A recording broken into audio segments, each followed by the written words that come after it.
AEW figures are pushing for MJF to turn babyface. We'll talk about it. Plus, original plans for the Sami Zayn Bloodline storyline have been revealed.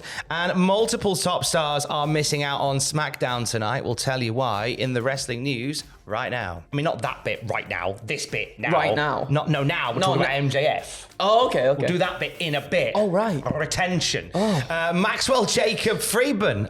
News about him. He's been getting all the cheers as of late, hasn't he? And Brian Alvarez says that there's rumours behind the scenes that they want that to be legitimised. So ever since he came back, the fans have wanted to cheer MJF. When they first came back, he was not supposed to be a babyface. He was supposed to be a heel.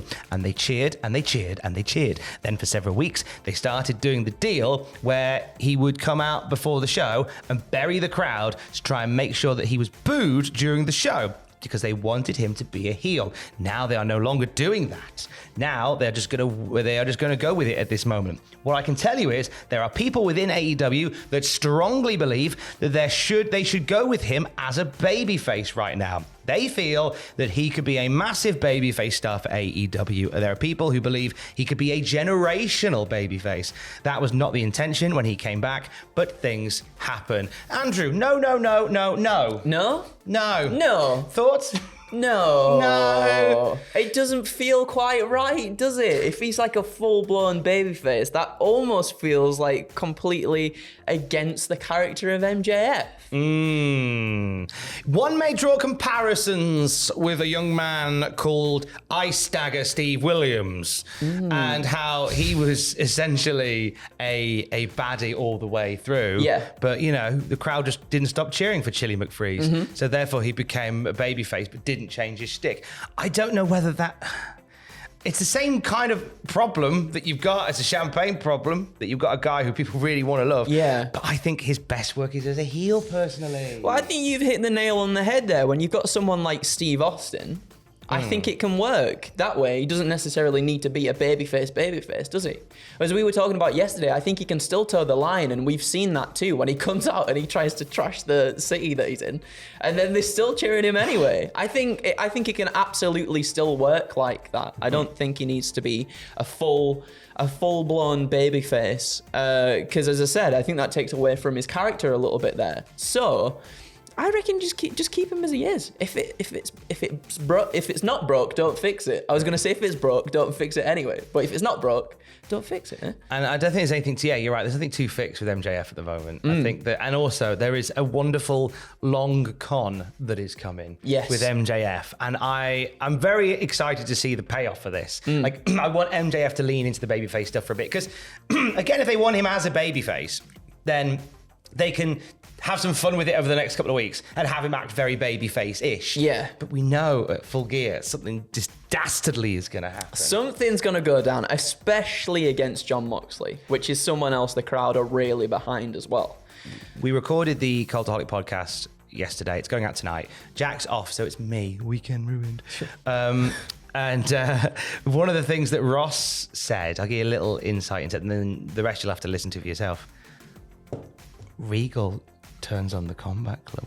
Oh. Sides with MJF. Oh, that would be pretty good, actually. I've always been a villain. I like that. And that's it. He can be like the, what is it? Does he say a gentleman's villain? Yeah. Is that what he calls himself? Where he's villain. still like, you know, he still has rules, but sometimes he bends them in his favor. And Thomas. One Thomas can salivate on Campbell. such things. Let's go to WWE for a little bit. Arn Anderson on his podcast talking about his time as a producer. And he said that Randy Orton was very receptive to his producing. Cena was up to a point. Dave Bautista was very receptive. Roman Reigns, house shows. He had some matches with Braun Strowman that were just spectacular. He made Braun Strowman a giant. I really enjoyed working with him on that stuff. Dolph Ziggler had great ideas and listened. Bobby Roode had a great mind for the business as well. Despite the love that he had for those particular people, Arn was not a fan of the gig. He said, if you want the truth, I hated that job. I hated being in charge of matches that I had no power or authority. I was responsible for the end result. If the story was told, or the physicality was not good, the finish wasn't good, whatever, Vince chewed my ass out. The problem was that if you're going to give me full reign and let me do what I want to do, not what's written and try and take the creative and put it into match terms and make some sense, it's not fair to have all the responsibility for a segment and no authority to do what you know is right, to having to do what you want to do. Basically, Arn's frustration is Vince will go, I want this to happen, this to happen, this to happen, this to happen, do it. And then Arn would go, okay, well just do what he said. And if it didn't work, it'd be, it's your fault for not doing it right. Yeah, that sucks, isn't it? Imagine that. And when you've got someone like Arn Anderson, who was phenomenal back in the day at wrestling as well, why not just let him let him tell them what to do? That's not what Vince McMahon did. That sucks a lot though, doesn't it? Vince knows what we want and it's fine. Vince obviously not involved in the product anymore, but Triple H is, and some creative coming out of WWE at the moment has been magnificent, including the ongoing goodness with Sami Zayn and the Bloodline. Now, Sami Zayn had a chat with the Mirror. Certainly not, did. Not an actual mirror, he just like the newspaper. himself. Top stories. The newspaper in the UK called the Mirror. What's he been saying about that storyline? He said, "This is one of the more filled out long-term stories I've ever been a part of, and it's long even by WWE standards. Usually we might do 2 or 3 month stories, but I've been aligned with the Bloodline in some respects since April, and we're only still just scratching the surface as to where this is going to go. The initial idea was just to have some on-screen interactions every now and again because it makes sense as the self-proclaimed locker room leader." He didn't say that bit before there. I like to think he did. Maybe he did.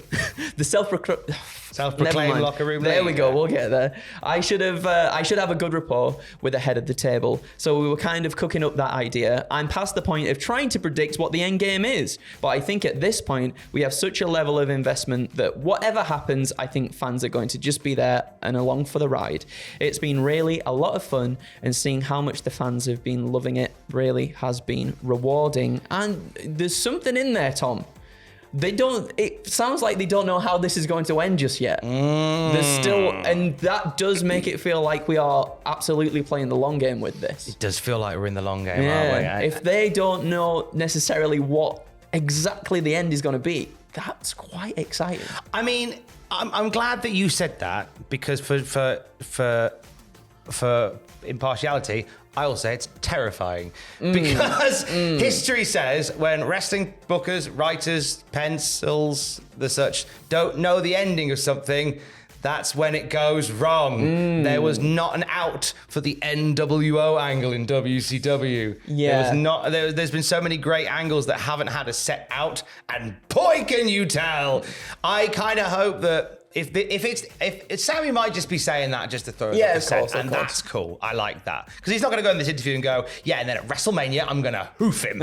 Like, if he's not. But I'd like to think that if they haven't already, they're all going to sit around a table with Roman at their head, and they'll go, right, how are we ending this? Let's map this. Unless as you were saying, they've got the ending. Perhaps it's how we get there that they don't necessarily know what is going to happen in between start and the end. Either way, it feels like it when they're on the TV as well, that they're just along for the ride. They're just enjoying themselves so much, and that's the best thing to see. There's a segment on SmackDown tonight which will basically be Roman Reigns telling off the Bloodline, so we'll see where this goes as this story continues. Look out for Jakara Jackson making her WWE TV debut on NXT Level Up tonight.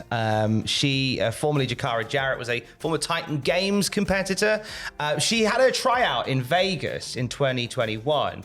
And actually got a concussion during her tryout. But Triple H was so impressed with the minimal amount that he'd seen of Jakara Jackson after her contract anyway.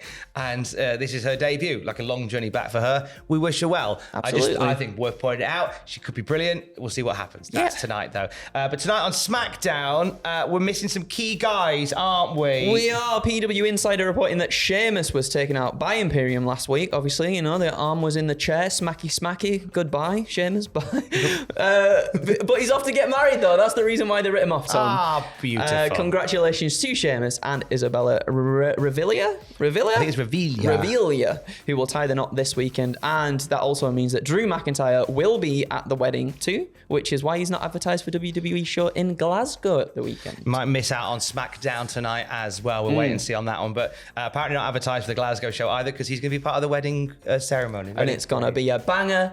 after a banger, after a banger, after a banger. There we go. After a banger.